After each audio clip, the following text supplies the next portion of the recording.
Ladies and gentlemen, welcome to Bledsoe Said So. We have an extremely special episode today, joined by my friend Dalia Burgoin. Did I say that right? Burgoin. It's okay. Burgoin, of course. So before we get into that, I just want to mention three things really quick. If you want to know what we're up to at any given time, our Skywatch schedules, conferences, public appearances, check us out on Instagram. Bledsoe Said So. If you want to be able to find all of our relevant links, check out our merch shop. That's a great way to support the show. Go to bledsoesaidso.com. And the best way that you could support the show is on our Patreon, patreon.com/bledsoesaidso.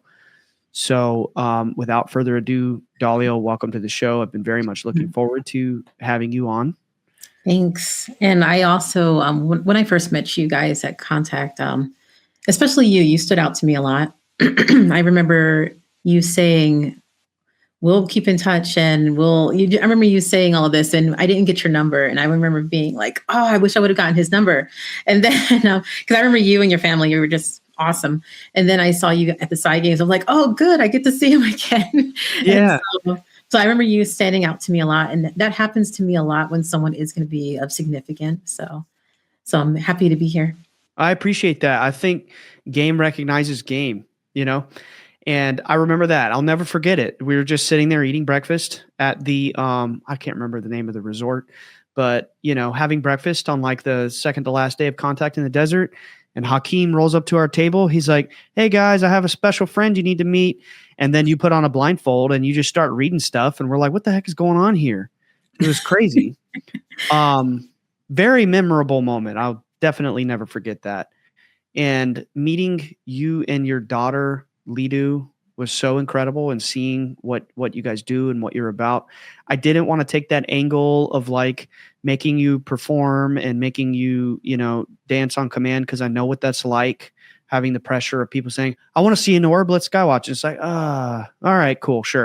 For you, I'll do it. You know what I mean? So we're going to take a different approach today.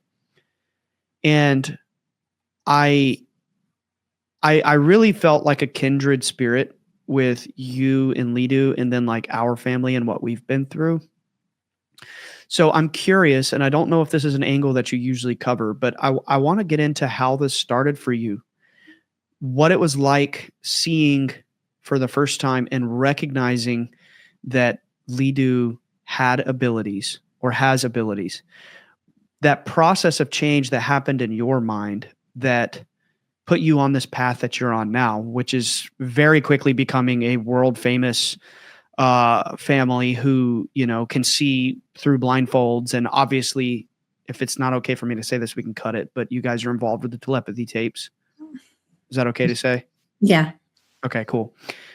So let's go to the beginning. Like, what was that like? The beginning of that, how you started to notice that process, and we'll start there.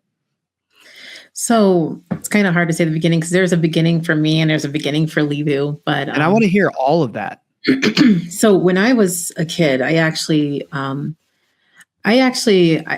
this often, where I had foreshadowing moments that told me, hey, when you're older, you're going to be doing some kind of work where your magic. This is the word I used to use as a kid, and I mean like a 4-year-old kid, 3-year-old.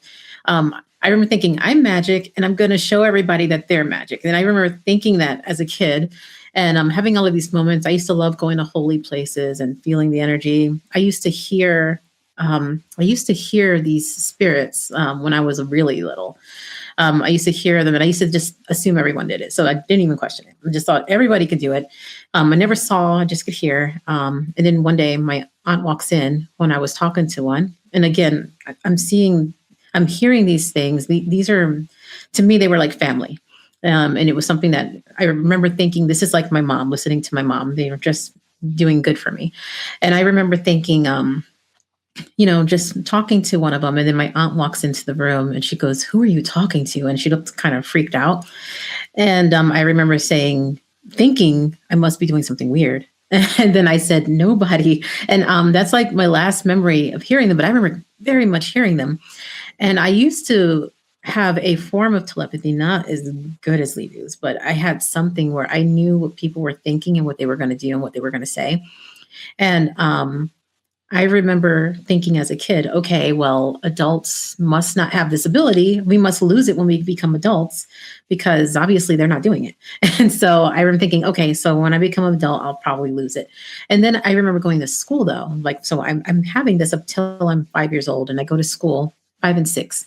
And I remember thinking, none of the kids are using this. I said, why is it that only I seem to be doing this? And so I remember thinking it was a weird thing.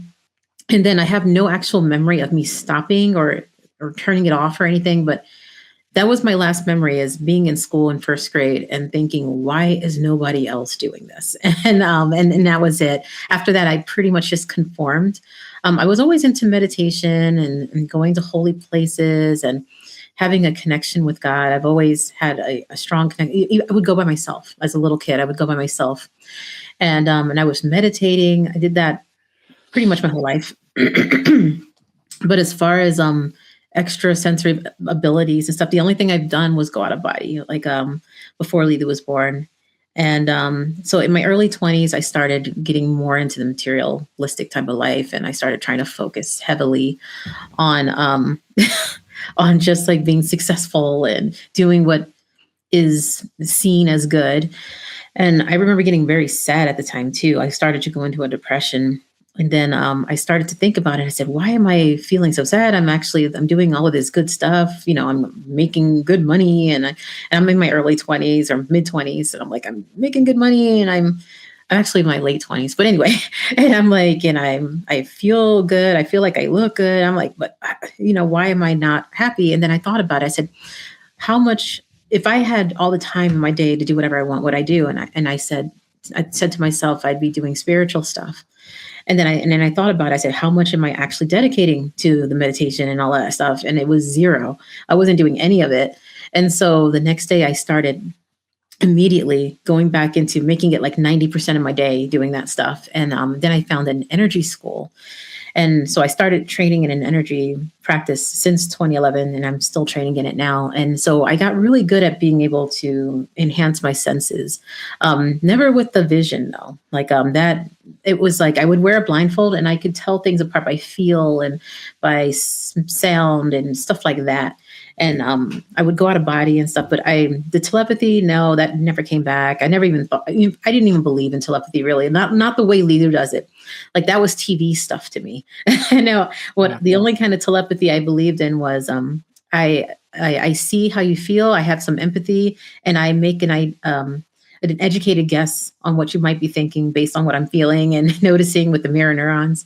So anyway, you know, that's as far as I got it. Like I'm wearing the blindfold and I can sense things. I'm doing energy work every day. I start doing healing work. And then Lidu comes around and I start really focusing on Lidu. And Lidu's, she was born 3 months early. It was devastating to me. But she's at 2 years old, I started to notice she had some savant abilities. And I also could swear it looked like she was talking to spirits, but I'm like, I'm not sure about that one, you know. But the other stuff, she definitely had savant abilities. She was able to one day I walked in on her and she was on my computer, on my laptop. She's 2 years old. She's 2 and she's typing big words on there. She had a list of big words, and words were like outrageous and ostentatious and what was another word? Awesome. They were really big words though. And I remember thinking, oh my gosh, I have a genius here. She's a genius. And I remember telling my husband, I said, I think we have a genius. And then he said, I think she's actually delayed. And so I'm like seeing it from one angle. He's seeing it from another. And then, and so she started showing other genius qualities. So again, at 2 years old, she was the first time I remember her doing something was when she took a bunch of toilet paper rolls and she wet them, and I wasn't with her. She just did this on her own. She wets them, she puts like toothpaste and she does all of this stuff and she puts it on a wall. And I come in the bathroom, she calls me and I come into the bathroom and I was like, oh my gosh, Lidu, what did you, and I was like, the first thing I'm thinking is, what did you do to my wall? And then I realized, wait a minute, that's a mural. And I was like, it's like a house and stuff. It was very clear. And I was like, again, oh my gosh, I think we have a genius. And then she starts doing it with random stuff around the house, like all the time, like anything that was like we were going to throw away, she would take it. And it's like she had this knowledge that she shouldn't have had of how to do paper mache and how to she knew that certain things, if she made it, it needed to be put in the oven. So she would like, signal to me that she wanted me to put it in the oven, make it hard. And then, yes, so she would be making sculptures and stuff without actually having any kind of training. And so she's doing this. I'm thinking, she's a genius. She obviously understands everything I'm saying. I'm thinking she's only delayed in her speech because she's bilingual or something. But I realized she wasn't. I realized other kids her age, around 5 years old, that's when I noticed other kids her age that were bilingual were speaking, and Lidu wasn't. And so I went and got her diagnosed. I was just heartbroken, totally blame myself, like for somehow doing something wrong, being too uptight or something when she was born too early. So I just remember being so devastated when she got the diagnosis. And so Lidu, she's still brilliant. She's like, for years, she's winning art contests, like national ones. She's showing these incredible abilities. She's able to sing music backwards. Like if she hears a song, she can not only say the lyrics backwards, but she can do the melody backwards. And so if you recorded it and reversed it, it would be exactly what she just did. And she can write, she can do art pieces, or she can do an art piece that looks just like you. She can paint it on glass, and she'll paint it backwards, and then you lift it up and it's perfect in the front. Like she won't even look at the front until, or if you give her a sentence, she can write it out really quickly backwards, and then you can put it in a mirror and you'll see it backwards. So she has all of these incredible fun abilities. So I'm like, she's definitely a brilliant kid, and she's won a lot of contests for her art. She even won the Miss Amazing competition a couple times, and all of that with her, she's just was amazing. And so when she was 11, that is the time a friend of mine told me about spelling to communicate. And I saw her son do it. Her son I'd known her son since he was 12. And he'd never been able to communicate, not even say a single word. And here he was at 19. She says that he was communicating, or at least he started at 19, he was 20 when she was telling me to come to her session. And so I put it off for a while. And then finally I go with her, and we're driving in the car together, and we're having this huge conversation, and I could see him like moving around and stuff. And he seemed a little, it's like he was a little antsy, and and at the time I just didn't understand how brilliant these kids were. I just didn't understand. So I didn't even think he could understand our conversation. So like I didn't include him or anything. And then we get to the place where he's going to spell with the provider, and he gets on with the provider, and he starts talking about the conversation in the car, and he was antsy because he wanted to contribute and he couldn't. But and I'm like, and he's talking in these elaborate sentences, and he's making these jokes. And I'm like, I've known this kid since he was 12, and I cannot believe what he's doing. And I'm just like so blown away. And I'm just watching. This memory always makes me tear up, so I'm trying to not tear up. So, I feel it coming. Anyway, so I'm watching, and so he says he wants to tell me something, and he says, like he really thinks, he says us autistics are really intelligent, and we love to learn. And he says, he's like, I really think you should get your daughter into this, because there's nothing worse than being in a silent prison. And I was just blown away. And so I took my daughter the very next week, and she's spelling out her first words, and they were really big words. She was only doing like 2 at a time, because it takes a lot of motor skill, mental energy that they don't have at the time. They have to kind of train into it. And she's saying her first words, and they're really big. And I'm like, Lidu's really saying that? And so I felt this excitement, but I also felt this shame, because I totally underestimated, I thought she was the most brilliant kid ever, but I still underestimated her intelligence. And I still thought she couldn't understand a lot of stuff. And I treated her like she was 5 years old, because that's how her body showed itself. That's how her emotions and her body didn't show what she was really thinking, So we just assume that they're looking away and they're making movements and they're laughing, that they don't understand us, or they're not paying attention, and they truly are. And so I felt all of this shame. I had to integrate a bit. But it became my favorite thing to do, was to go visit the provider every 2 weeks and have a conversation with Lidu. So eventually, after about 6 weeks or so, she communicate. We call it open expressive, and that's when Lidu was able to say sentences and in paragraphs, and I could have an actual conversation with her. And it was like the best time of my life. I'm like, this is something every parent wants, is to be able to communicate with their kid. And so let's see. So I practiced with her every day, and she couldn't do it with me. So I had to rely on going to the provider to talk to Lidu. It was very expensive. It was very far, but I would have happily driven twice as far and paid 3 times as much. Like, I would have happily done it for the gift I was getting. Whew. Okay. Sorry. No, that's amazing. That's incredible. And so, yeah, I practiced with her every day. And, finally, after 2 years, she could finally do it with me. She could talk to me directly. And, I still take her to the provider to get her motor skills up, but yeah, like, so up until then, we were keeping it general conversations. She would once in a while start talking about, the provider would ask her if she had a spiritual side and stuff. She would say yes, and the provider would ask her, "Can you tell me more about it?" And she said she's not comfortable. Every once in a while, she would say she's really happy that I had otherworldly thoughts. And I'm like, what does that even mean? What are you talking about, Lidu? Yeah. So finally, when Lidu was able to talk to me,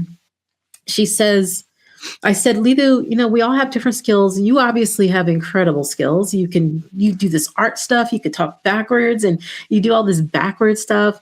I said, I practice energy stuff every day. And I'm like, Dad is good at electrician stuff. And what else are you good at that we don't know about? And I'm thinking she's going to say some materialistic thing. And she says, "Oh, I can discern spirits." And I was like, what? Discern spirits? And I'm like, what do you mean? And she goes, "Oh, I can tell them apart. I can tell the different kinds. I can tell which ones are good or bad." And I remember this was early on. And so the provider said, anything that's too emotional, too personal, try to avoid it at first while she's still learning to communicate, because if she got overwhelmed, it could regress her. Yeah. And so I said, Lidu, we will come back to this, because we kept our conversations very general at the time, and I was trying to keep it general. And I said, Lidu, we'll come back to this. And so eventually, every once in a while, she was sneaking, she would tell me a little bit, and then I was able to come back to it. She starts slowly telling me how she's had mentors her whole life, and how she goes to this other place. And I remember there's so many things that blew my mind. But one of the things that blew my mind is I always thought she didn't have friends, and it made me very sad. But I learned that she always had friends. She always had these friends that she met at the hill. But she didn't call it the hill at the time. She just said at this other place, this ethereal place. And I wasn't, again, I'm thinking it's spiritual friends. I'm not thinking it's actual like people that we know. But then I asked her, it started to become clear that we had some friends that she was practicing talking to, like they would be on Zoom and she would be on Zoom, and they would talk, like I would hold her board and his mom would hold his board. But afterwards I noticed she's always talking, but she's like, he was so funny today. And she's saying stuff about, I'm like, we haven't talked to him in a week. What do you mean? And then she basically told me she meets up with him every day. And I was like, what? And I said, do you have any other friends? And then I said, what about William? And that's the one from the one that told me originally that I should get my daughter into this. And she says, oh yeah, and she says she's known him ever since they first met. She called it the Satya Center. What was amazing about that is I met his mom, and he was there, and Lidu was there. She was 3, he was 12. And I forgot the name of that place. That was one thing that was amazing. The other thing was I didn't know Lidu had autism. I noticed he did. I didn't know what autism was really at the time, but I noticed he was looking away. It looked like he didn't even acknowledge Lidu, and it looked like she didn't acknowledge him. But she said ever since then they have been friends, and they have been meeting over there. And so I'm just learning so much about this. And so eventually I noticed that Lidu seemed to know stuff that she shouldn't have known. So I noticed if I said something and she was outside, she knew it. Or there was this one memory where, let me just talk about that actually. So I assumed, because I was very familiar with extrasensory hearing, being able to hear from far away, I just assumed that's what it was. I said, no, that's why Lidu knew what I was saying, because she was outside and she just has that ability. And so, and then what was the next one? Oh, I remember another time, many times Lita would say she was going to get something or she wanted something. And I was like, well, yeah, she seems to always get what she wants. So she's just a master manifester. I'm not thinking she's using precognition or something. I'm thinking master manifester. And then I remember once being in a car with her, and I wanted to surprise her with a Christmas song that she hadn't heard in 2 years, but I knew she loved. And I was looking for it on my phone as I was driving. I'm like, I'm pushing on the buttons. I'm like, what is the name of that song? I cannot remember. And she kept saying, and as much as she could, she goes, Mommy, give me the phone. And she kept saying, let me have the phone. And I said, hold on, sweetie, I'm trying to find something. And I was trying for like 20 minutes and I gave up. I was so frustrated. And I gave her the phone and she immediately just types in the song I was trying to look up. And like, she knew the title of it and everything. What you were trying to do and surprise her with. Yeah. And so she has access based on a lot of these stories. I didn't know about the telepathy still, but at that point I actually said, Lidu, did you just read my mind? And she just doesn't say anything because I didn't have a letterboard at the time. And I remember realizing once she told me about the telepathy, realizing, hey, she has access to memories that I'm not even thinking about. Things that I've forgotten, she has access to those because she knew the name of that place and she knew the name of that song. But yeah, one day she did tell me she had telepathy, or she had the ability to read my mind. And I remember she kept talking about being telepathic all the time before that. And I'm like, why does she keep talking about? What are you talking about? Yeah. As a mom, you're probably heard so strange things from kids.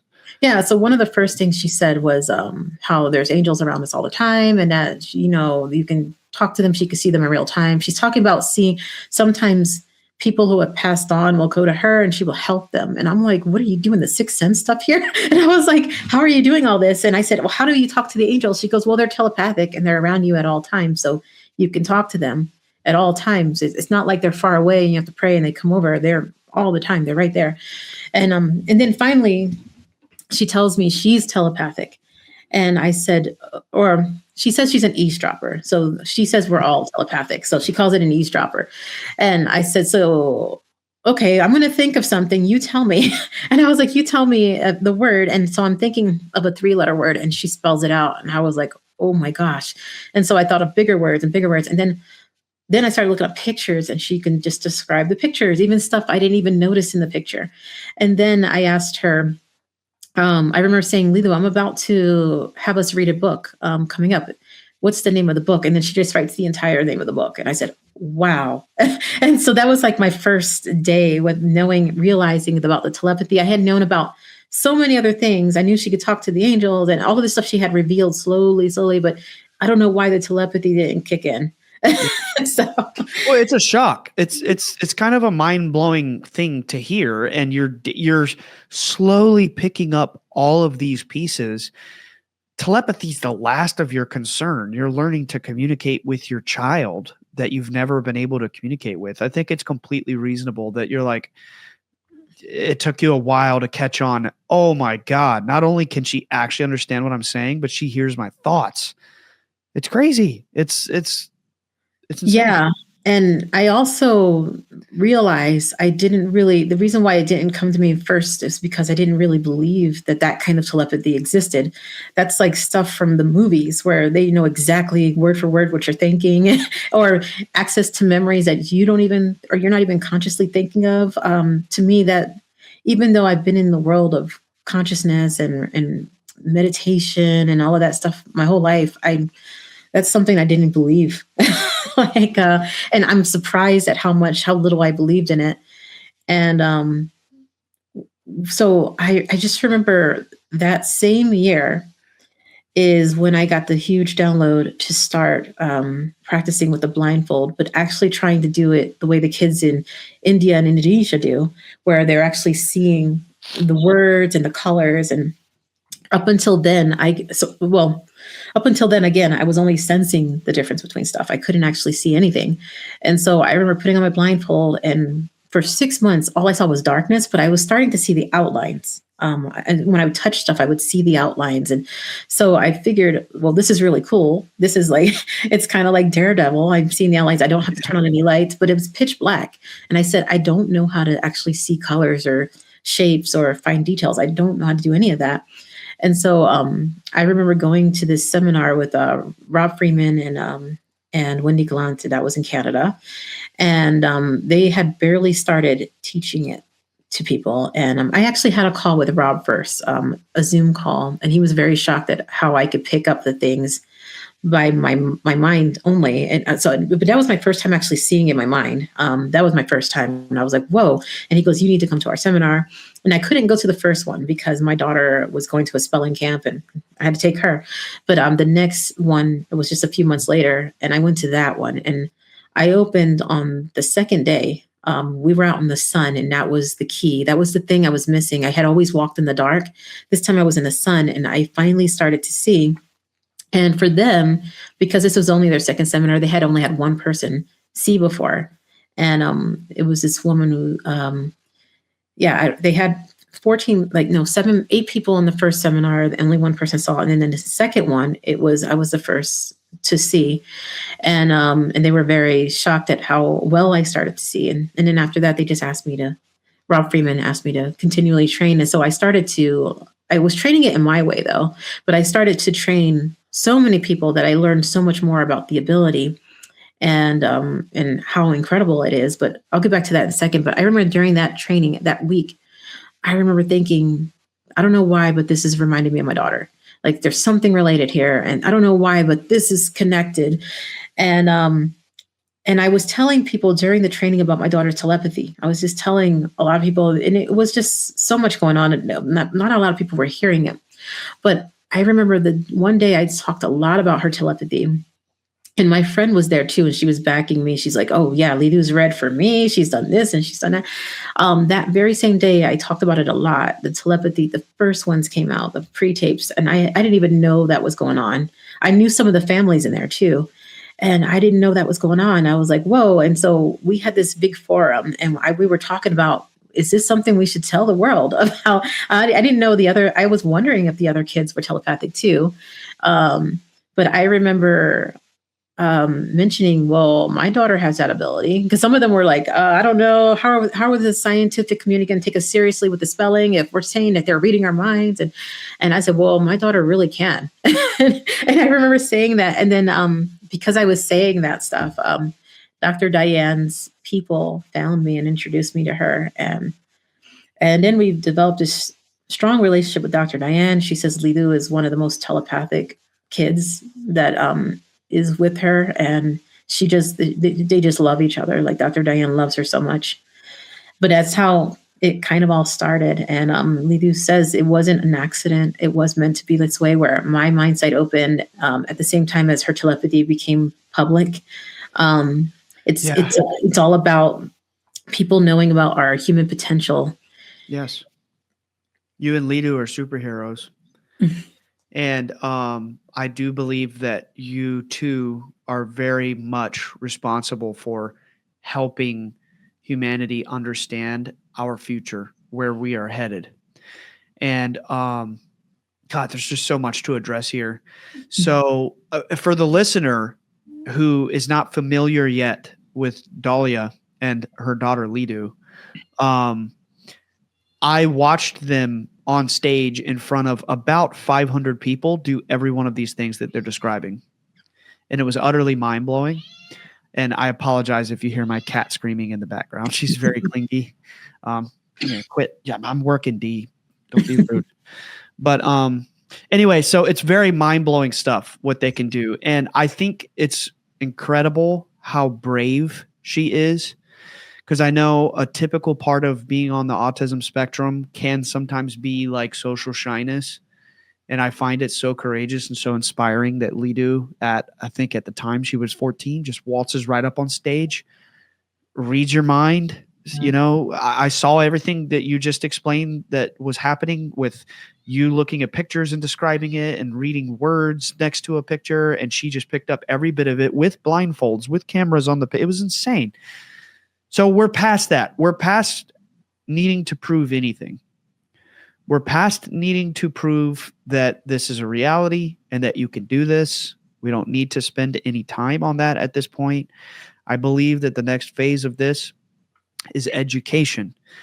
And that's where you and Lidu come in, is that I kind of see your role as helping educate humanity on where we're headed evolutionarily. I agree. I agree, Lidu. That's it. You know, a lot of people might think that I'm kind of making Lidu do this, and I'm like, no, we're only doing this because Lidu wants us to do this. It was always, I never wanted to go public, but Lidu said, no, we are supposed to. She told me before I even got the invite that we would be at Contact in the Desert, that we would be at the Psy Games. Lidu told me this.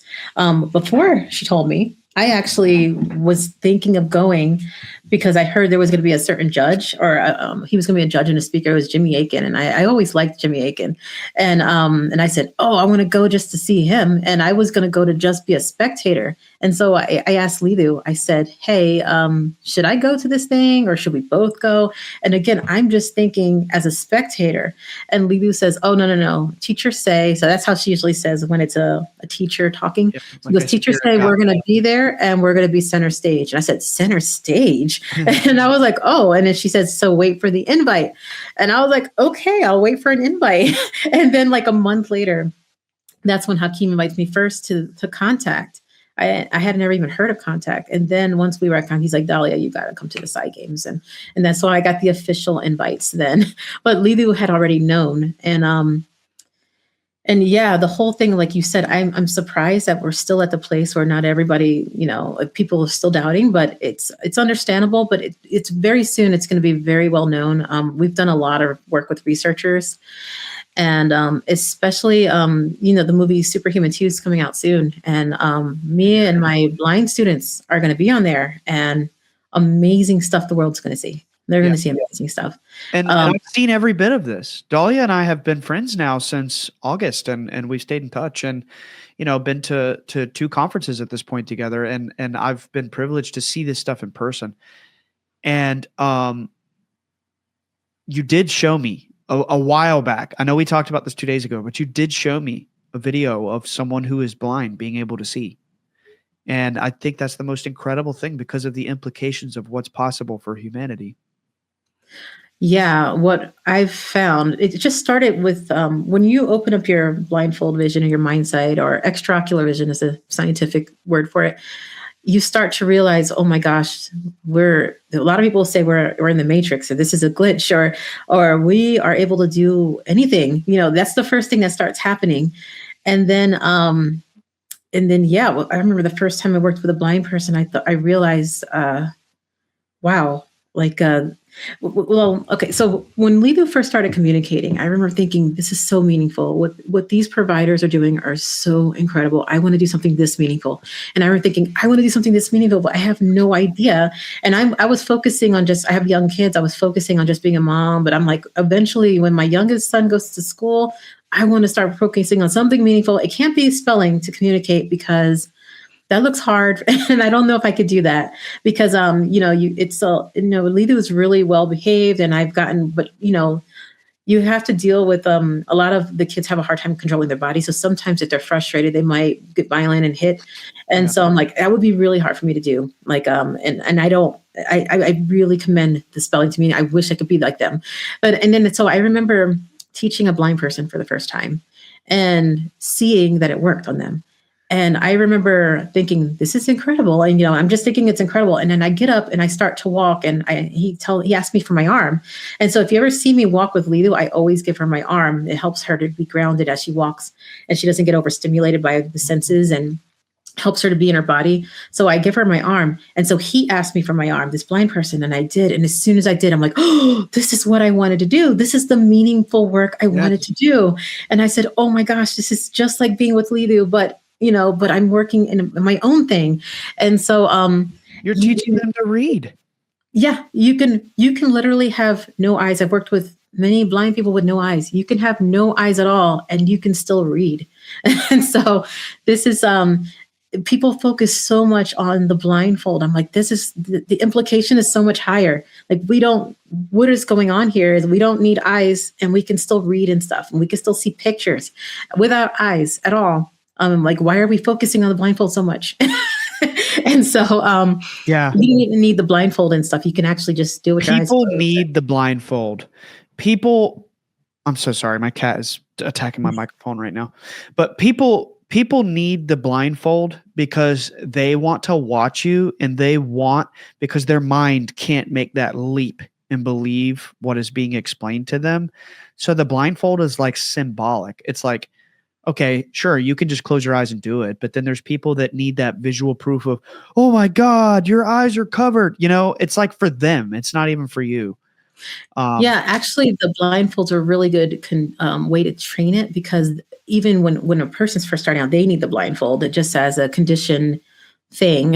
It's a really good thing to start with for your training, because it's just kind of it's a huge leap. Like you said, it's really hard to believe anybody can do it.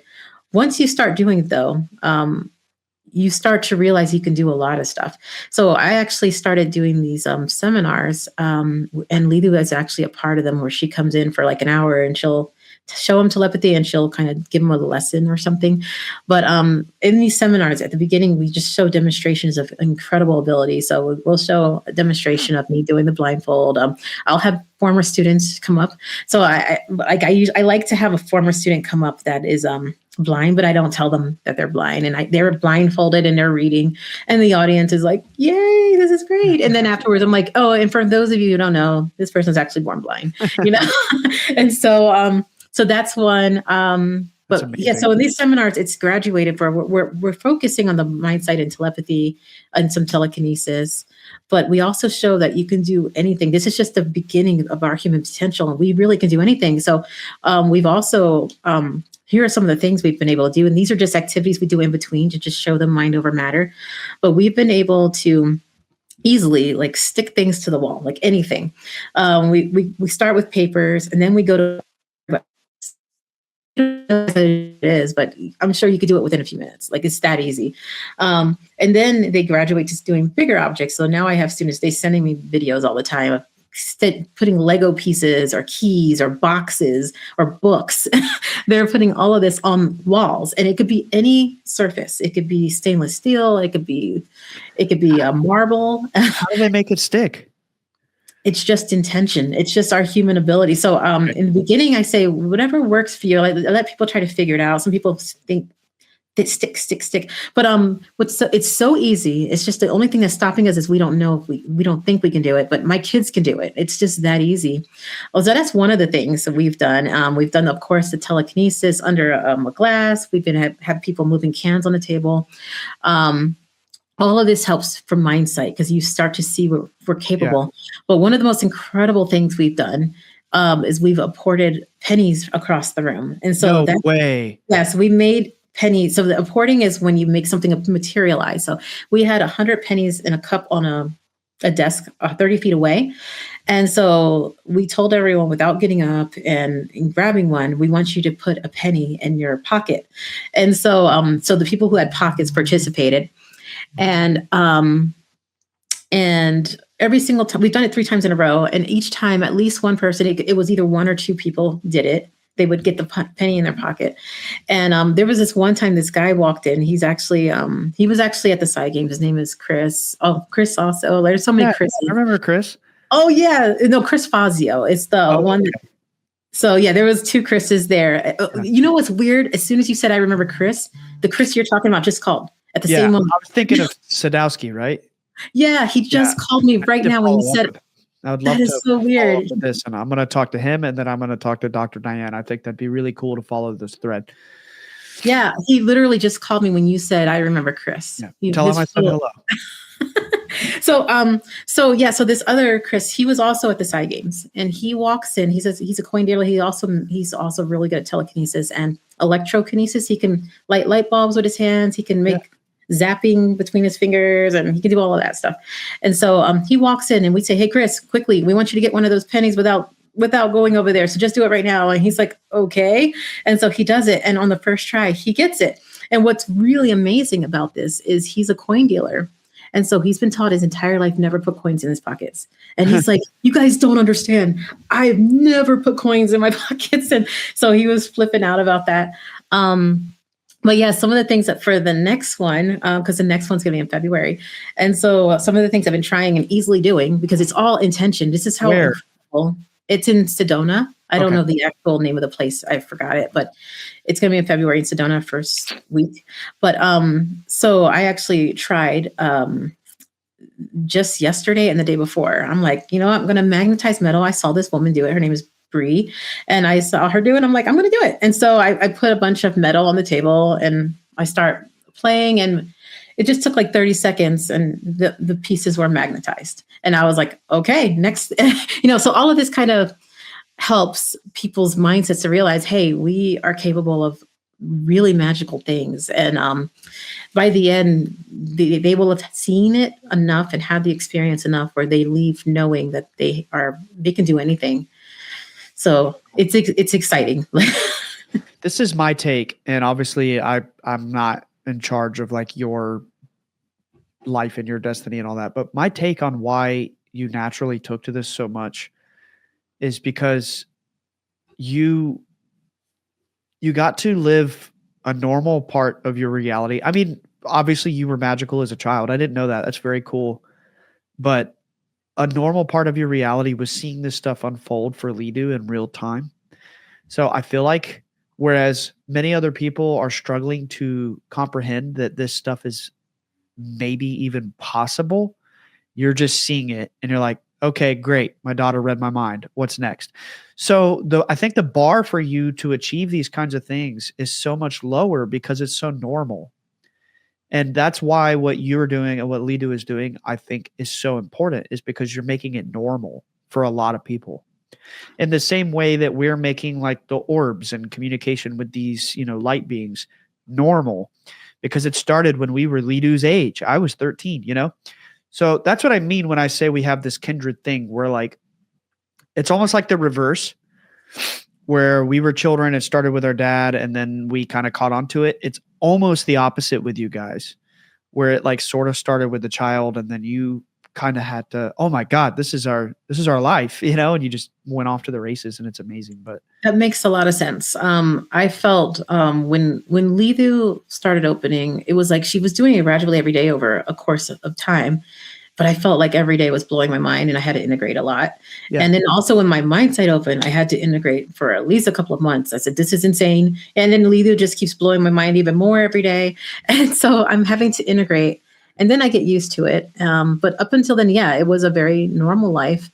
And whenever I show people the stuff, one of the first things they tell me is what surprises me is that when the people will fly out and they'll train with me. And the first thing they'll always say is, I'm very surprised at how normal you are. They say first, like, I'm surprised you don't have to be vegan and you don't have to be like meditating 24 hours a day. I'm like, nope, you don't have to do any of that, And so they're just very surprised that there's no prerequisites that you have to have like all of this experience and all of this stuff.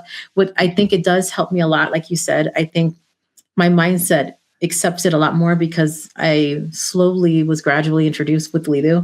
Yeah, you had no choice. You had to. Yeah. And so I get surprised every once in a while when now I'm kind of used to it. But when I first went to contact, I forgot what it was like for people to not know about this stuff because it was just my reality. And so when people were shocked at the blindfold, I was like, I forgot that people don't know about this.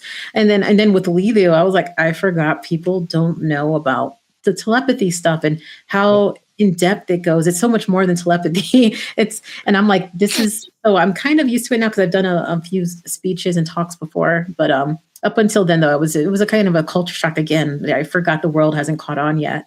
I think we are now. I think it's gonna get to a place. Absolutely. It's like the rocket is just blasting off, and it's inevitable now. And it's people like you and Lidu and our family and many others. A lot of the folks at the Psy Games, just so many people in their disciplines, just pushing that ball forward, and it's having a collective effect. I think that it's so much more than just telepathy, but I think that is a very important part of this. I do believe that you don't have to be like Lidu to be telepathic. Yes, Lidu will tell you that herself. And so that's another aspect is people like when they see me, they're like, oh, it's just Dalia. And so that's why I get students to show and demonstrate and the telekinesis. But with Lidu, nobody's at that level yet. She is teaching me and my business partner. She's like the one that does the seminars with me. She's been teaching us in our dreams. And I've been using the teachings on my students to just kind of get it down. And it's working. And so I'm like, okay, so pretty soon we'll be able to do the person-to-person telepathy. They've been able to do it, but not at Lidu's extent yet, but I haven't been training enough either. And so, but Lidu keeps saying easy telepathy is coming. She keeps saying it for those who are willing to do it. And when I say willing to do it, anyone that is afraid of their thoughts being seen, anyone that's afraid, it's just not going to really happen. It's not that we can't, it's just that nobody's going to do it. At least Lidu and her friends, they don't do it. If they think you are afraid of them seeing anything, they just won't even read your mind at all. And that's so freaking mind-blowing because that's the same way that, okay, whoa, time out. We got to unpack this. That's like so much confirmation. It's unbelievable.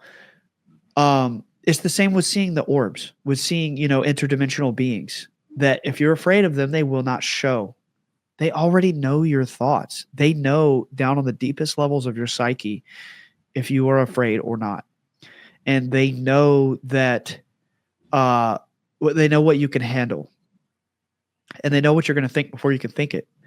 Why do I know this? Because of next month, it will be 19 years that this has been a daily part of my reality. And we've had tens of thousands of sightings where we've seen all these patterns and know why they communicate depending on what emotion we're feeling, what we're thinking, what we're talking about, et cetera, et cetera.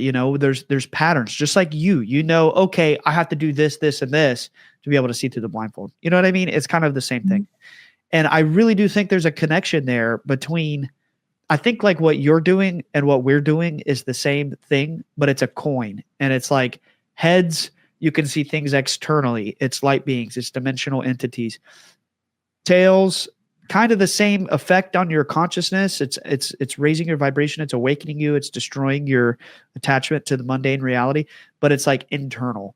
It's abilities. It's telepathy. It's seeing through a blindfold. It's leaving the body. It's like the same coin, but kind of different sides of it. Does that make sense?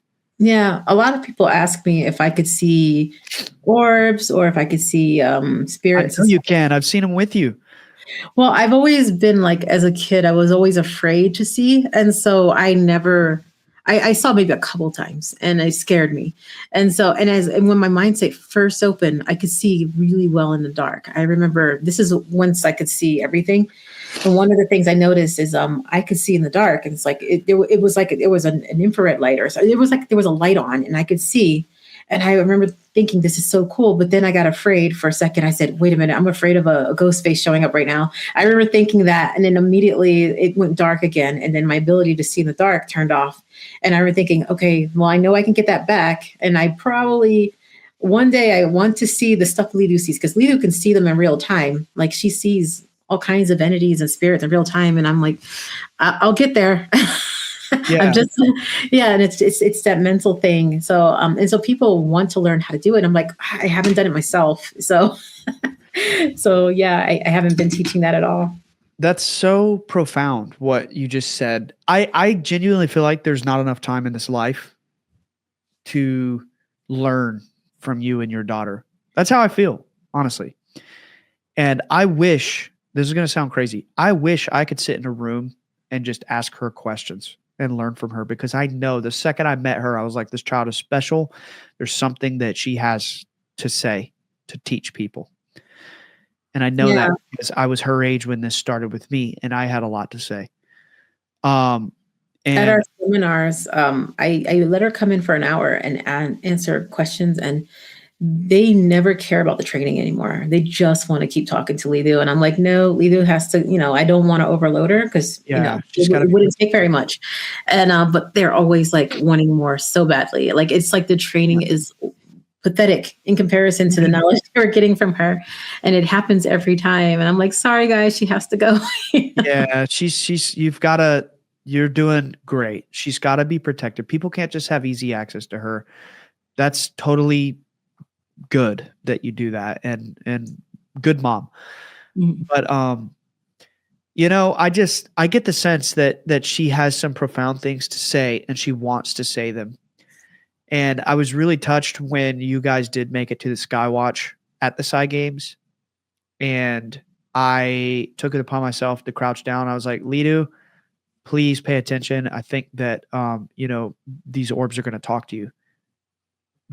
Were you listening? Did you understand? She's like, okay. I was like, great. I'll come find you later. Do you remember what she said? I don't remember the actual phrase, but I know other people remember. Oops. I remember. Oh, it's okay. Hello. Who do we have here? Who's this? That's my youngest son. Let me tell his dad to come get him. I'll never forget what Lidu said. She said that the orb told her, because I said, Lidu, please listen, because I believe these orbs are going to speak to you. I know that you can hear them. And she said, okay. 1 second.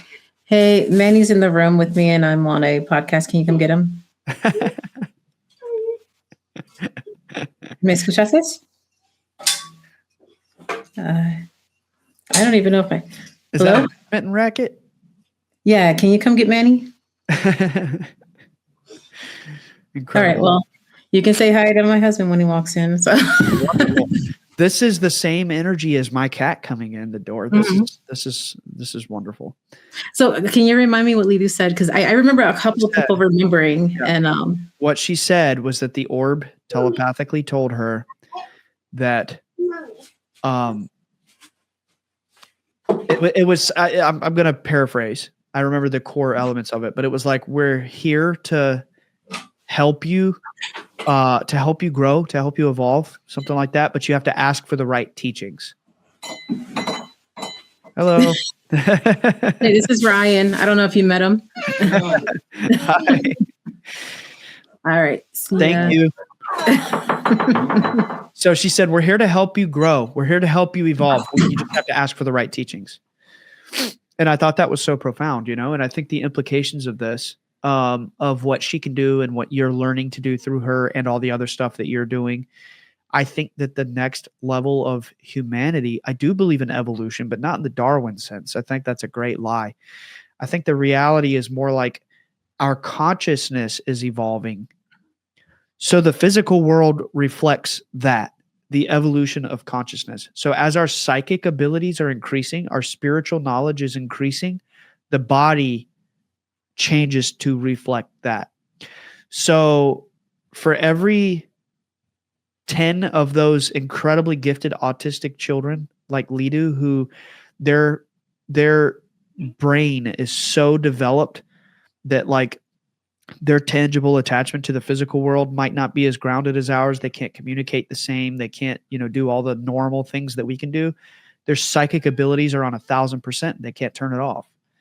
For every 10 of those children, there's one me and you. I think that was a quote that was told to me that really stuck with me. And we're like 8% of what they can do, but we can do it. We can do it too. We can do all of it. Yeah. They're just kind of a natural. They're just naturally good. And they just, with Lidu, like her and the other kids have explained to me that it's just that there's so much more in the right hemisphere and they barely sense their body at all. Like they're out of their body. And yeah. And so usually I'll have to like kind of do something like this. You've seen her ask me when she's spelling or something, she'll say, Mommy, go like this. And then I'll say, if we're demonstrating, I'm like, sorry, we can't touch, because it's a demonstration. But what that does is it helps her come back into the body and it helps her to be able to spell and communicate like us a little bit better. And whereas with us, if we want to go out of body or something, we have to do the total opposite where we have to forget our body's there and take our mind off of our bodily senses. But with Lidu, in order for her to even stay still on stage and to just kind of just be collected on stage, she has to focus so much on her body, much more than she normally does. Probably holds back a little bit. Yeah, but what's interesting is, we see it like they have these amazing abilities, and we don't. It was just, to Lidu, that's just Lidu will tell you like we're all the same. Like to Lidu, she doesn't see a difference. But one thing that she does notice is, we actually do have incredible abilities that we're not really acknowledging. Like for example, our ability to sense time. She thinks that's an incredible ability that we can do. Like I can tell what 5 minutes is. I could tell what 1 hour is without having to look at a clock. I can kind of feel it. Yeah. And to her, 1 minute versus 10 hours, they're the same thing, Yeah. So she relies on me a lot to help her with time. She's asked me many times, like, Mom, I need you to help me with this because time is just something I cannot grasp. That's just one example. Another thing is, because of when she's out of body, she's used to being out of her body. And when she's in her body, she's seeing way too much light, hearing way too much sound. It's very overstimulating.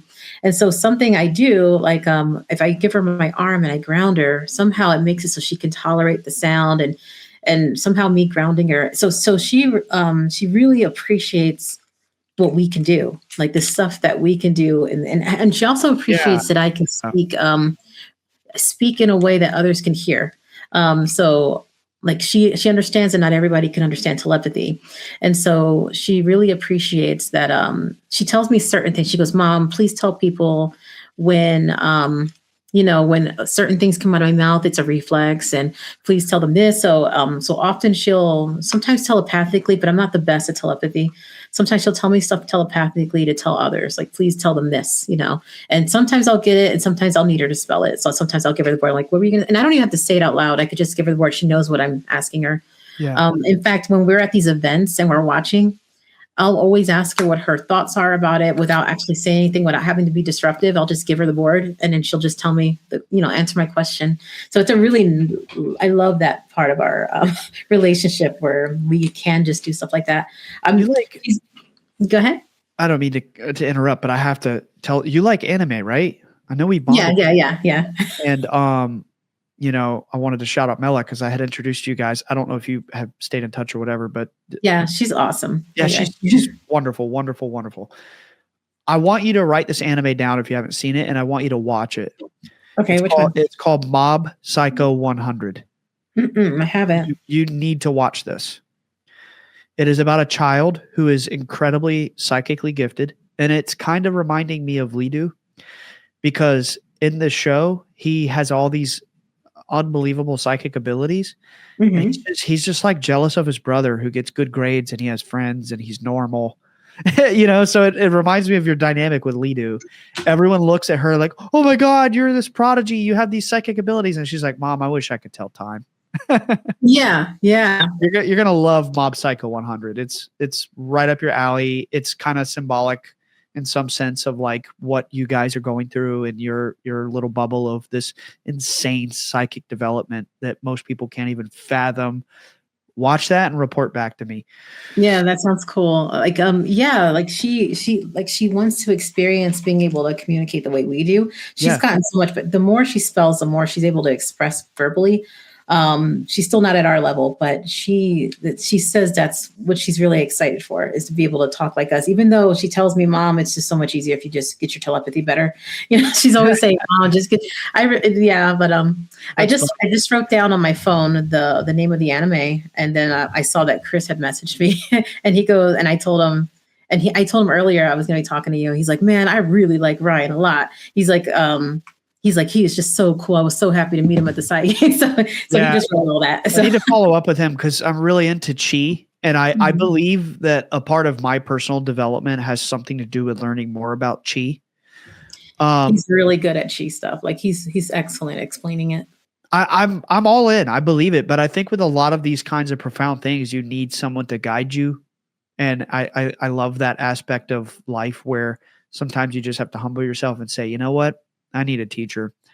You can only get so far on your own. And somebody said a mind-blowing comment to me. And funnily enough, I'm dealing with a freaking cold right now. My sinuses are so clogged up. It's insane. I had this condition called chronic sinusitis, where every year I get like sinus infections and all this stuff, like these sinus blockages. And I was at the Monroe Institute doing my training to become a trainer with them. And this person there who was a student with me as well, her name was Bethany. She's a wonderful human being. And we were talking about this. I had just been dealing with sinus issues, and she was like, "Oh my God, you should look into Qigong." And I'm like, "Yeah, I'm super fascinated, but why?"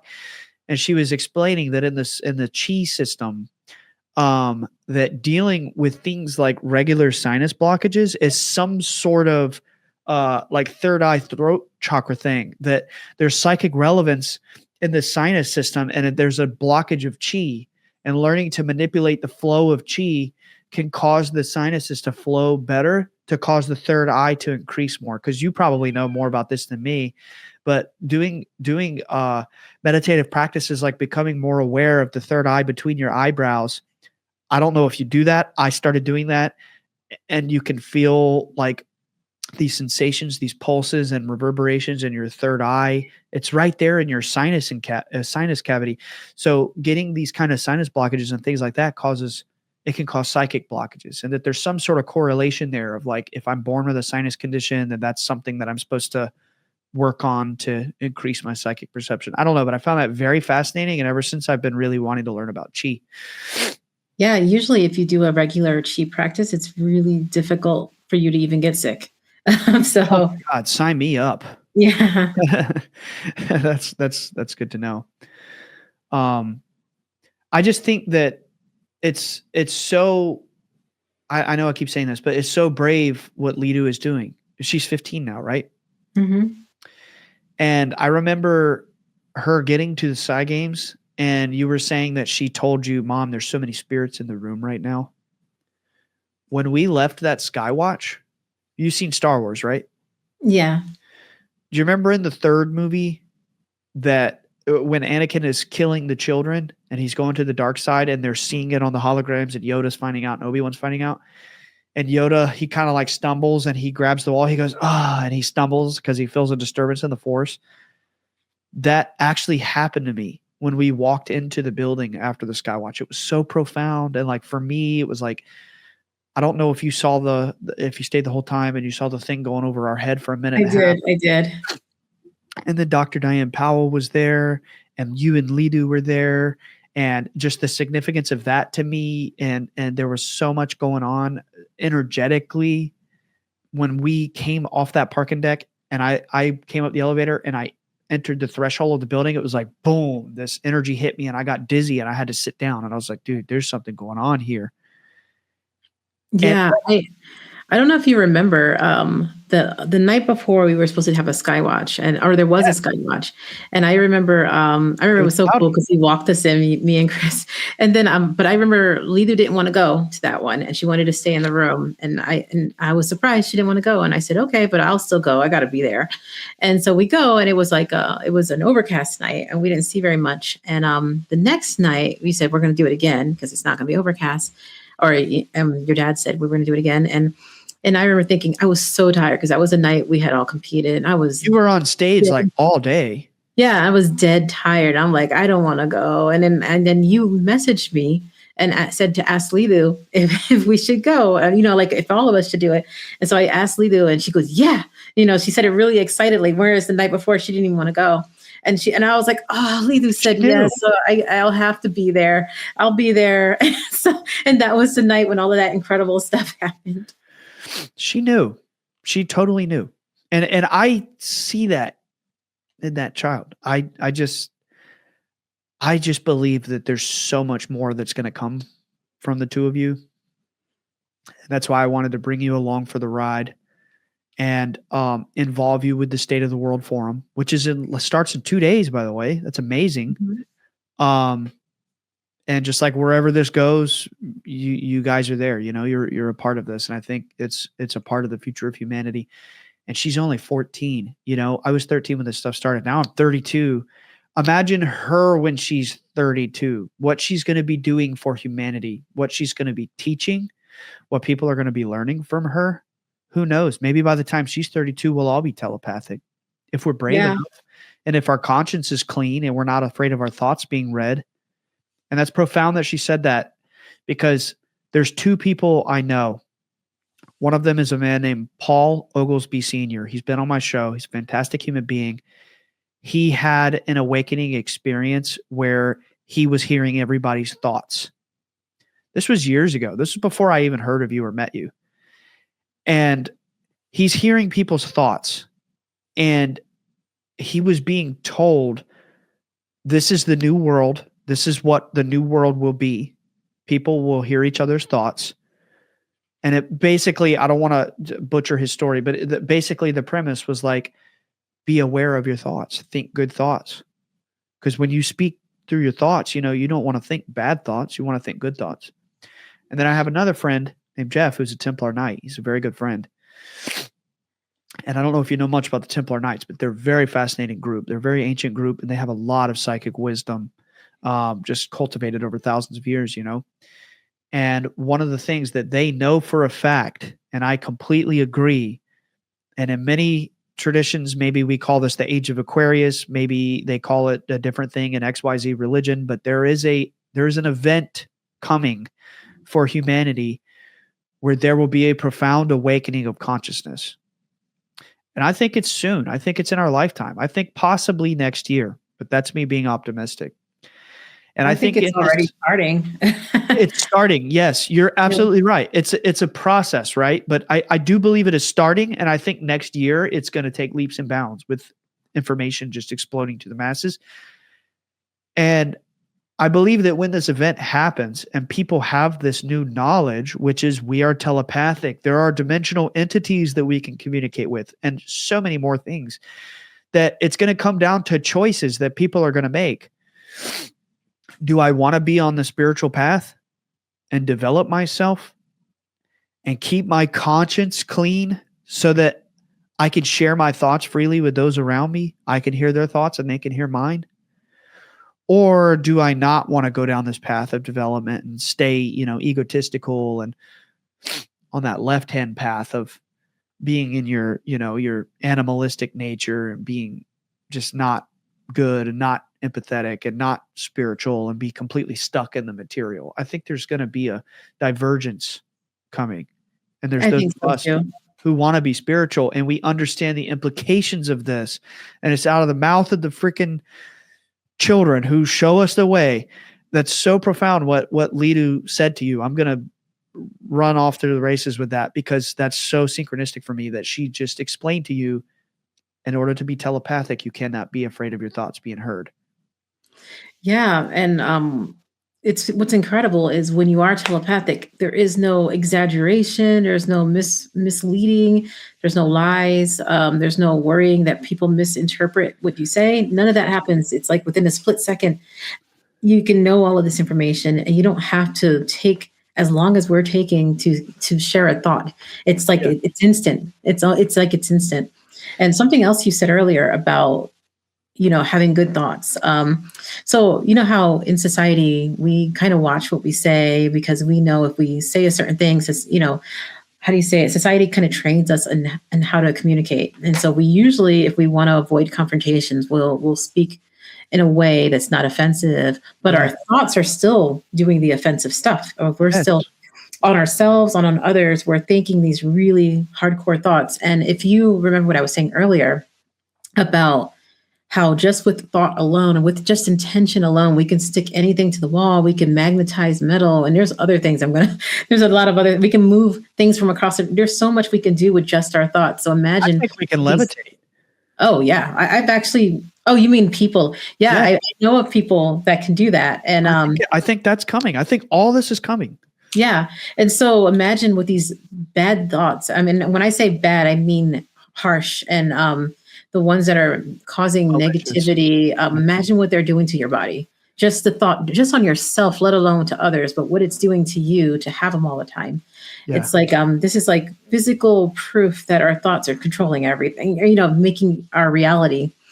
And so, just even our thoughts alone, if we can keep them more gentle. And so if we're seeing someone that has upset us, instead of just sticking with the upset and keeping it in our mind, saying, you know what, that's actually not good to have in my head, because that thought is very powerful. It's going to hurt my body. It's going to cause this reaction in my body. And so going to that path where, it was always taught to us that forgiveness and compassion, that actually is the key. to whenever someone does offend me a lot, one of my practices is to go, I've learned this from some monks, is to go home and pray to that person gets what they want, meaning like the blessings they want. It helps me to get over the anger. And so anytime I have anger, I'm like, oh, I better go back and pray for that person, you know. That's So good. That's good practice. yeah, so the thoughts thing, that's just one thing we want, not just for telepathy and having a better world, but for our own life and our own bodies. It's going to be very helpful to help your thoughts be more gentle for our health, for our development, for our well-being. Yeah, I think now I'm not religious anymore. I used to be. I grew up very devout Christian, and now I would say I'm like mystical Christianity. I'm like, Jesus is great, but I think that it's so much more than, what we believe and worship, but it's like these are paths to understanding reality, and that's a very generalized version of what I believe. But my point is, I think that people have lost the true meaning of the spiritual teachings, and it's gotten confined in religion. And I think that the real thing that people should be focused on is understanding that spiritual development is so important because it's the blueprint of how we awaken out of material reality. So when I say, I follow Jesus, I don't mean I go to church, I believe, and therefore I'm saved. That's not what I'm saying. What I'm saying, what I believe is that we should cultivate Christ-like consciousness because there is a future where that matters because we will be telepathic. We will have abilities. Our thoughts will unfold around us to where other people can hear them.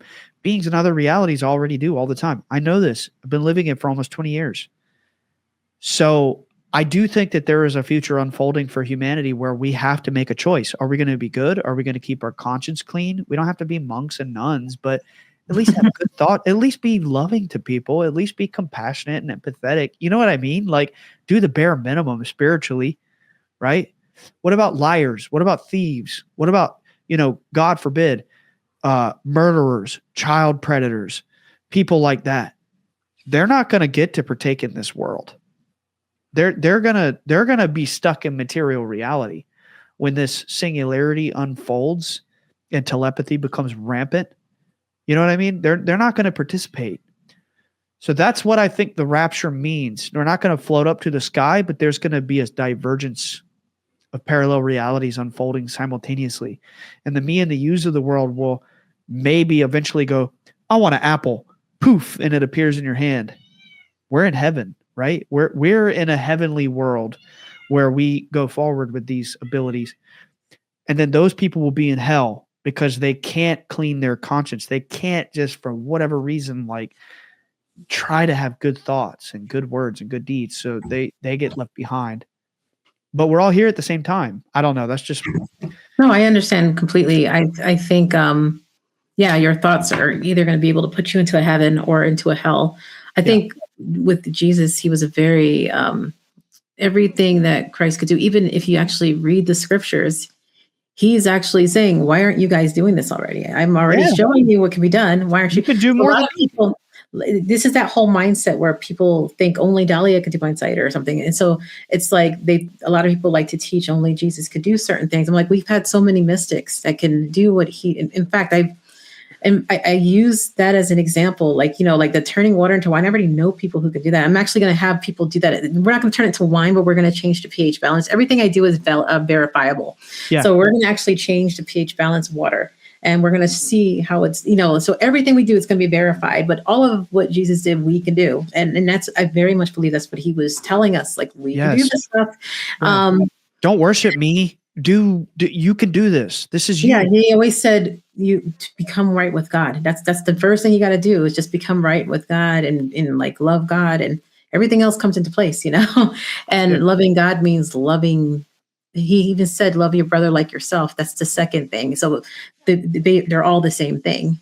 Loving God and loving your brother is the same exact thing. The other thing you said something about, so the other thing I wanted to mention was, telepathy is just the new word for prayer. Like Yeah. prayer is what it was always telepathy. When they say Lidu says talk to the angels and they're telepathic before we said the word prayer. and Yes. like but it's all the same stuff. And you can You're not just saying a poem in your mind. Like, no, you're communicating to an invisible force. You have to know that yeah. it's actually there and it hears you. Yeah, and there's some like the Catholic Church, for example, they actually recognize you can do that with people who have passed on. You can still talk to them. They call it they're saying, hey, so there's some churches that recognize you can do this. You can talk to people who have passed on, or you can even talk to people who are still alive, and it Yeah. looks like prayer, but it's not. It's more about being telepathic. And so yeah, like there's a lot of mystics out there that have been, they say, oh, it's because they were religious. That's why the mysticism happened. Or there's some religions that say there's no such thing as mysticism. Only Jesus could do it. And it's us. We can do it. And all you have to do is be. Yes. You could probably not even be human, but I always say if you are human, you can do it. Lidu Yes. does say there are some being like 1% of the population can't. It's because they don't have angels. They don't have a soul or something. I don't know what that is. I haven't asked her, but it's a very small percent. Wow. Wow. That is, dude, I wish I could just be in the room and just have a pen and a pad. Just ask. I'm telling you, that is incredible. She's just little tidbits because the audience is like, okay, come on.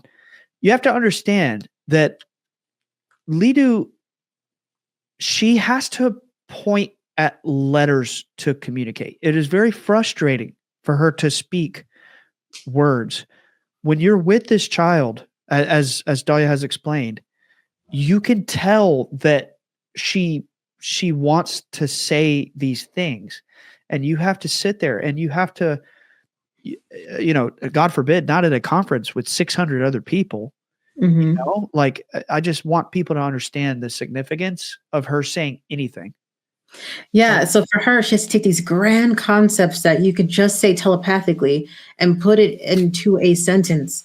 And and for her, it's like she doesn't say something unless it's going to be meaningful because that's it uses a lot of her energy. A lot of energy. Yes, that's what I was trying to convey. But it's a lot of energy for her to communicate any of this. To learn any of this is profound. To learn any of this from this child is special. And I know there's a way. I know that there's so much that people need to really listen to what she says when she says it.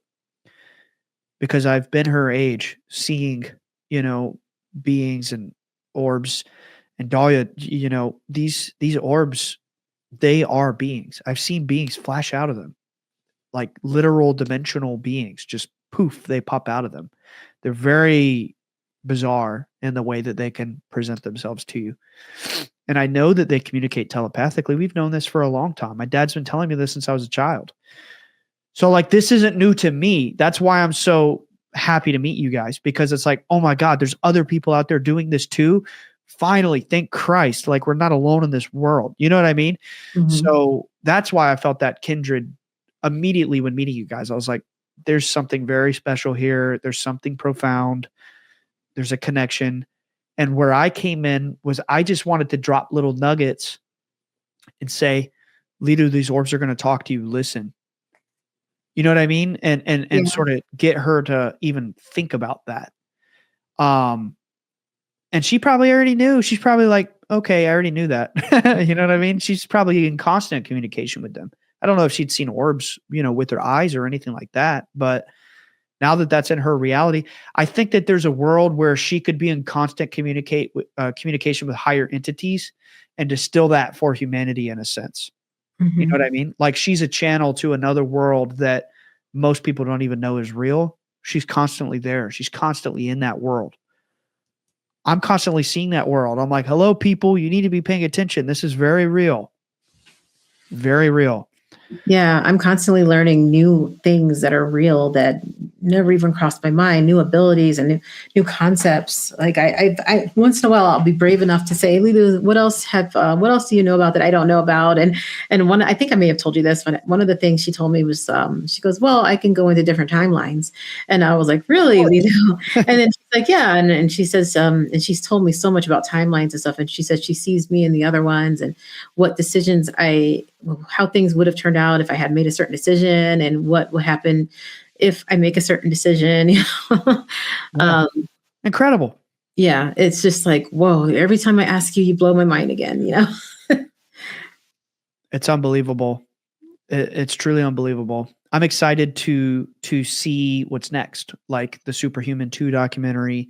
I wanted to ask you this. I did watch and I also want to be mindful of your time. So we can, I know you have a busy schedule, so I don't want to keep you for too long. That would, make I can do like another 10 minutes. So. Oh, perfect. Yeah, we'll kind of close down then. But I wanted to ask you this because I watched the first season of the Telepathy Tapes. I don't think I saw the last episode, but I've watched most of it. And then, of course, I met you guys in real life. I'm like, oh my God. So I kind of have a sense of what's going on here. But I know in the first season of the Telepathy Tapes, there were some moms who were saying that their children could only read their minds to a certain point, and then it evolved to where they could read others. So I'm curious, does Lidu hear all minds all the time, or does she have to hone it in and like kind of take a peek? How does that work?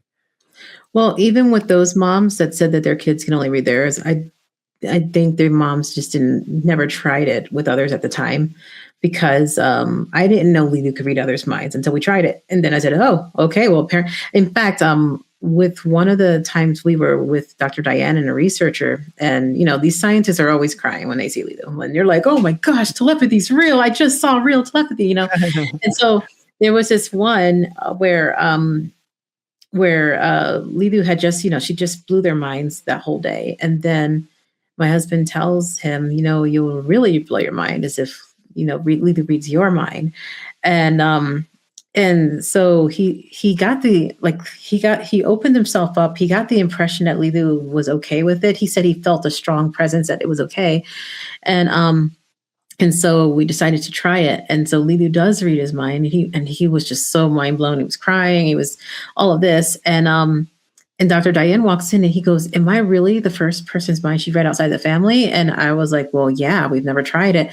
And then he's like, what about the other kids? And he asked Dr. Diane, he said, what about the other kids? She goes, no one's ever tried it. And so the implications was so high. Like until then, everyone thought they could only read someone they're connected to. Gotcha. And then I learned that when I went to other kids that were able to communicate, I learned the same thing. I said, oh my gosh, they can, because I'm open, they're able to read my mind. And sometimes it's people I don't even have a connection with. And so it's like, it's more about you being willing to allow them to. But anyway, so a lot of parents don't think their kids can because their kids, aren't able to do it. Others, they might not have the motor skills, or the other person might not want them to. They might be afraid. And I forgot your second question. Sorry. I was just asking if she hears the minds around her all the time, or does she have to hone it in? Okay. So I'm not 100%, but I think she's honing it in. She's told me before that if there's things she doesn't want to see, she turns her mind away. Okay. And she says she's actually said before, like, I can read anybody's. So, like she said, I can read anybody's, but I'll turn my mind away, or I'll turn my want to. Yeah. Okay. At the Psy Games, I projected some thoughts to her. Very kind, uplifting thoughts when I met her. Whether she heard that or not, I don't know, but I hope she did. And it was basically like something to the effect of, you're a very special child. Keep going. Something like that. So. Well, what's interesting is this is an ability Lidu has. Like Lidu, she knows this whole conversation. Like it's as if she's here watching it too, because I'm great. And the fact that you said I projected something to her, another ability she has is to go away. She's able to see it just from this conversation and remembering. Like she can do it still. Like she can see what you're thinking right now. So with me, I can I can tell her about something and not remember the full details, and then she can actually remember the details that I forgot, and she'll write it out. Like for example, like with my husband, when we were at contact in the desert, again, he's very skeptical. And for a long time, he just didn't even want to see what Lidu could do. He can hear me say it, but he wasn't paying attention at all. And then when we were at contact, and right before the night before, he goes, "All right, fine, Lidu, fine. Just show me what you can do." You know, like, "All right, fine. I give up. I give in. Just show me what you can do. Tell me a memory that nobody else knows about." So she tells him a memory about a time he accidentally killed a turtle in Mexico. He went to give it a bath and not realizing that the weather, the sun is 120 degrees. And so he put this water into a ball cap and it accidentally killed the turtle. The water got too hot. But what was amazing about that is like he was shocked that she knew the memory that he never told her, but also she knew details that he forgot. Like he forgot the color of the hat and he forgot a few things and she knew these details. So and so he was just like, "Oh man, I'm in a new reality now." So it took him a while to integrate too. Like now he's a believer, and well, now he's a knower, I should say. but he remembers what it's like to think it's all BS. He remembers what that's like. So he always tells those people, like, "Look, I know exactly what you're thinking. If I didn't have her read my mind, I would think the same thing." And so he's always the one that's telling the skeptics that kind of stuff. Like, "Hey, I was with you. I was with you." Yeah. His dad was also believe in anything. His dad sees her for 1 minute and he's like, "Huh, that's very impressive." And then he goes home and he tells his son how great Utah was and everything. And then he goes, "Oh, by the way, Lidu's psychic and psychics are real." And he just says it so matter of factly. And we're like, whoa. So I don't think a lot of people are ready to grieve the death of their old paradigm. So they create walls in their mind to not go there and completely destroy their belief system. So they're like, "I don't want to know. I don't want to know." Yeah. And that's it's totally totally my okay. husband. Yeah, he would look back. He's like, everything I thought was BS is there's a chance it was real, and it really bothered him for a while. Yeah, it's shocking. It's hard. And everybody's at their own pace, and that's totally okay. And we just have to slowly pull people along. I have learned, being in this space for going on 19 years now, that if you shine a light too bright, it will blind and it will devastate people's minds. So you have to slowly just kind of let them acclimate. And I used to be, "Oh my God, you got to believe me, blah, blah, blah, blah, blah, blah." And people, they just can't handle it. Totally okay. But that's like with Lidu and me. It's like if she didn't slowly do it every day, it was already so much. I felt like my whole world had shifted. And I was like, I was a person who was into meditation and consciousness and all of that. I'm not, and it was still blowing my mind so much for months. And I was like, and every day she would tell me a little bit more, and my mind was just always blown. And it was just, and so I can only imagine someone that comes, the first thing they're going to say is, "No, it's not real." That's the first thing, a protective mechanism. And they'll see more and more evidence. And then they'll start, just a little bit at a time is better. Like you said. I want to ask you two things. Have you heard of, I'm just going to go boom, boom, and you could say like, yes, no. Have you heard of Hermeticism and Gnosticism? Yes, both. Great. Perfect. And I like both a lot. Great. Yeah. And I think both are blueprints in the ancient world about what is unfolding right now. Our psychic multidimensional nature. And I brought up Gnosticism because you said Lidu said there's like 1% of the world or something like that they can't do this. And correct me if I'm wrong, because it was a few minutes ago, but she said something to the effect of they don't have souls. That's in Gnosticism, that there's a class of human beings that come into this world, and for whatever reason, they're like NPCs. And it's like they're a part of, it's like the Matrix, right? It's like they're the part of the program, like the agents or, whatever. That's interesting that she said that, though, because I never heard any sort of, confirmation that was real. But coming from her, I'm like, I'm convinced. Lidu says it. All right, cool. I believe it. But by the way, that door behind me with the little symbols and stuff, Lidu painted that by herself when she was 5. I love it. That's a triquetra. That's a Celtic symbol. The 3 triangle thing, and then of course, I actually never seen it before. And then I went to this really, really old church, like a really Gothic church, and they had it there. Yeah. And I was like, oh my gosh, you know? Celtic. Very cool. I've been eyeing it the whole time. And you have a thing with orbs behind you. Really? Yeah, look, it's the painting behind you. Oh, the painting. Yeah. Yeah, or the picture or whatever. It's Mhm. I'm like there's orbs and perfect. Thank you so much for doing this with me. And it really means a lot. And I know that you have an extremely busy schedule and people are constantly trying to dissect you and poke you, Mhm. prod you and pull you apart. And God forbid, I really hope that nobody, tries to exploit you or anything of that nature. But I just really wanted to do something different and talk about what you believe and your experience and how you've processed this. I think that that is infinitely more valuable than putting on a blindfold and doing the thing on command. That's not necessary, I think, for you. Sometimes you're going to have to do that, and that's your lot in life now. And you have to say, okay, sure. Because the reality is some people need that, and that's okay. But I hope that you enjoyed this and that, you got something out of this. For me personally, mind blowing conversation, very inspiring. I'm jazzed up. I was low energy before, and now I'm like, oh my God, I'm on fire. So thank you, Dalia. Please tell your family thank you for, just everything you guys are doing. Lidu, the other kids, I'm sure they're special. I'm sure that there's something going on there. Yeah, they're slowly showing abilities too. They're a little jealous that Lidu could do so much more, but they're showing me abilities also. So I'm excited to play with that a little bit more. I want to say I grew up with a complex because my dad was this special psychic person and I never believed I was. And I hope that they can learn from me not to do that. And Yeah. that they are equally as special.